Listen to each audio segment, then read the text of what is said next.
Hey everybody, sorry I've been missing for a couple of weeks, but I'm back. This is going to be a sketch of Jakarta Chinatown. Let's go. As you know, I've been traveling quite a fair bit. I was away in Jakarta for I think about 6 days for the Java Jazz Festival. It was a lot of fun. I'll show you some of the clips from that trip. But this one is because we walk around in Chinatown and we were just enjoying ourselves, exploring a part of Jakarta that we have not really gone before. I've worked in Jakarta on and off for probably about 3 years, and the Chinatown was not really a focus. I will put a link to my Facebook where I describe it in details, including photographs and link to the playlist on YouTube of the bands and singers that we heard that 2 days. It was tremendously creative. Actually, the energy was just tremendous. Anyway, back to the drawing. In this drawing, I'm trying to create a scene where it's sort of busy. There's in the middle of it is a motorbike. I think it's a lady, and then there's some people standing to the left, to the right, and then there's all kinds of little heads bobbing up. As you notice though, the heads are all somewhat like a washing line. They're all hanging off the same washing line, and it's sort of roughly where the horizon line is. Remember, when you draw, you don't really have to draw every single bit. You just need to give an indication. It is a sketch after all. And my plan here is put some pencil mark, then watercolor. If I need to, I'll go in with darker lines, maybe ink even. So let's see. The Jazz Festival is on the 19th edition. These are the people I went with, my wife to my left, and these are various stalls. There are 11 stages. This is one of the outdoor stage. There are indoor stage as well. There are food court, or rather food stalls, and indoor stage. For more information, and if you like, go to my Facebook link, which I put in the description below. Okay, let's get back to the sketch. The idea here is I'm gonna do sort of a collage of colors, and then maybe go dark first, as dark as I can. I'm looking at the photograph and I'm observing where are some of the darkest spots. But before that, I'm just gonna put the background, and in this case the background clearly will be the greens, the trees in the far end of in the picture plane. I don't really recommend a single color. I would say drop in all sorts of contrast. I put in a bit of red into the green. While it's wet, the red will become less observable if you put it in while it is still wet. It will sort of become muddied out intentionally, and it becomes a colorful mixed. And so here I put in lemon yellow and rich green gold, as well as a little bit of phthalo green. And if you notice, the phthalo greens are at the lower part, because it's shadow. So you use a darker green at the lower part, and then lighter green on the upper part. And I start putting in all kinds of little blobs and so on. They are meant to just play around like a jigsaw puzzle, if you like. Just drop in. I intentionally keep sharp edges with very few soft edges. Maybe I'll accidentally touched while it's wet, and so the color mix naturally. I welcome that. I don't really get too fast. In fact, I touched it just intentionally, get a bit of a burst of different colors. That's a lot of fun. If it happens by mistake, you can get very stressed out, but the whole idea is just to enjoy your watercolor and not get too stressed out. After all, it is meant to be a sketch and an observation and a impression. Do remember that watercolor dries 20 to 30% lighter, so if it's right in terms of value while it's wet, it is wrong. So you gotta go darker, and so be a bit braver. And usually it pays, and even if it's too dark, you can sort of lighten it later if you want by wetting it down and dabbing it, although it doesn't work very well always. Sometimes it works. so you do have to experiment with the pigment. The staining pigment usually will not be able to allow you to lift, but anyway, you don't really go wrong if you are, be a little bit more bold with the values, go a bit darker, and it looks a bit stronger as well, even if it's not representing reality. If your sketch is darker in some spots and lighter in some spots, you are essentially stretching the contrast, and that's perfectly alright. As I keep going, I remind myself that I need to keep the shape as big as possible, that I shouldn't be drawing with my brush. That's another sin most beginners make. They start to draw with a brush. Painting is about lifting pigments from the palette and dumping it onto a wet puddle. That's how watercolor should be applied. When you start to draw, like what I'm doing with the lines and so on, that's not quite what you should be doing.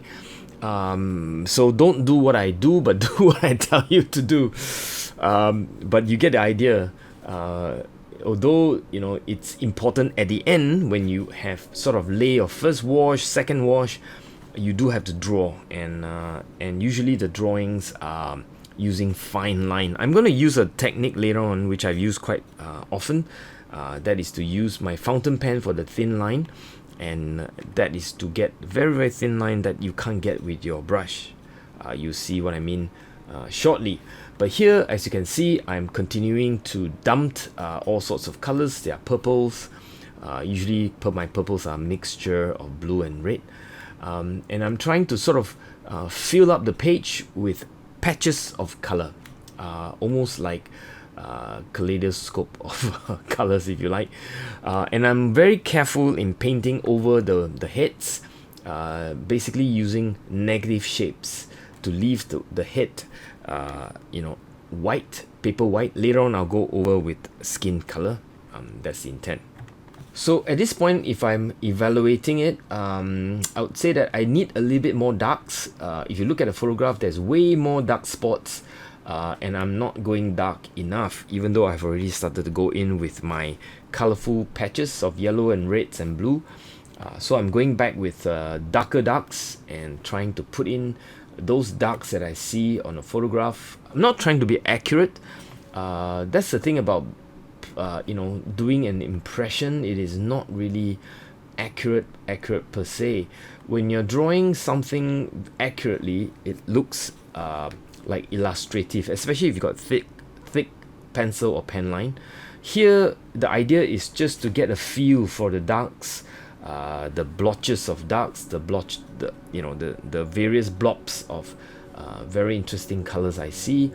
And you're trying to hint at a busy market, right? So the various technique I use here is just to look at the darks and try to apply it, and then approximate the colors that I see, substitute them for more interesting colors if the colors I see are not interesting enough, and go with a bit of contrast. In other words, if I put in a bit of red, I want some green next to it. If I have green, I want some red next to it.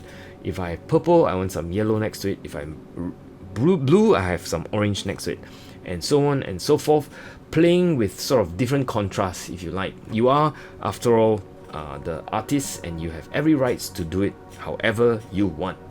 And Beth, this is to you. You always say you are having such joy when you paint, and I think this policy and this principle of having fun and enjoying yourself when you sketch should be in every sketcher's arsenal, right?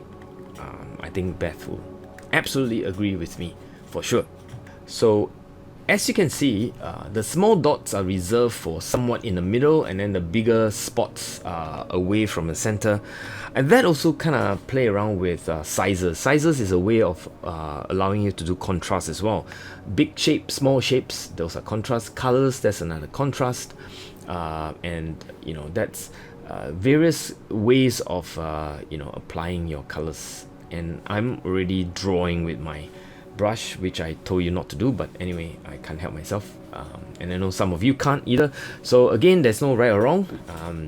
While I wait for my color and puddles to dry, I put down my name. We take and then I'm going to put down the date today, and then the scene, which is Jakarta.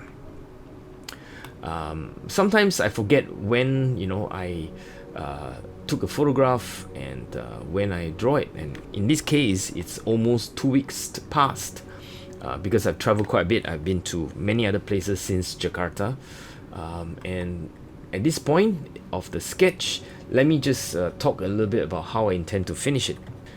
Okay, the few worries that I have: one, would my sketch have unity? Unity meaning they do not look like jigsaw puzzles that are disparate, like stickers with patches of colors stuck on a paper, but really do they look like they are coming from one scene? I think somehow they do, so I may not need to glaze it. I mean, one of the things that I do when I see my sketches going disunited, I glaze it with a single color. The single glazing of a very wet transparent colors like a quinacridone gold or a quinacridone rose gives it a sense of unity for the entire sketch. That's just an idea and trick that you can use if ever your sketch looks very disjointed. In this case, it looks kind of okay, so I probably would not do that. Now, the couple of lines that I've just added, the perpendicular lines running from the bottom left all the way through to the right, they are stylistic. It is not in the photograph, it is in a way to draw your eyes from the corner right into the middle of the page, where the interesting motorcyclist and all the various heads bobbing about, that is kind of where I want your eyes to stay a little bit. And in some ways I'm just using those lines as stylistic way of drawing your eyes in. Now I'm using this fountain pen technique, which is an empty fountain pen. There's no ink in it. I load it with my brush and then I start drawing very fine little details with it. I can't draw those lines with my brush because I don't have a very fine brush, but I do have this fountain pen. I keep it in my bag, and then I got two of the same Sailor Fude nib, and this is an empty one, an old one, where I use it just specifically to doodle with the lines. It's a fun thing that you can try using these fine lines. You need to load it with a lot of pigment. There's a chance that you spoil your fountain pen, but these days fountain pens are not expensive. I don't have a $200 fountain pen. This is a $20 fountain pen, so it can be afford to be abused a little bit. But anyway, I'm making marks and I enjoy doing it with this. So even if I have to buy a new fountain pen, so be it, right? Towards the end, I feel that I need to go over to define the sketch a little bit more, because I think even with my fine lines and so on, I feel that the sketch is still not quite as tight as I want it, where the center of attraction or focus area. So I actually took out my pen loaded with ink, and I'm going to just give it a sort of some lines. But before that, I'm doing a touch up of the skin colors. The skin colors is Naples yellow mixed with quinacridone rose, and that gives it a bit of a semi-opaque feel for the skin, and looks a bit more like skin color.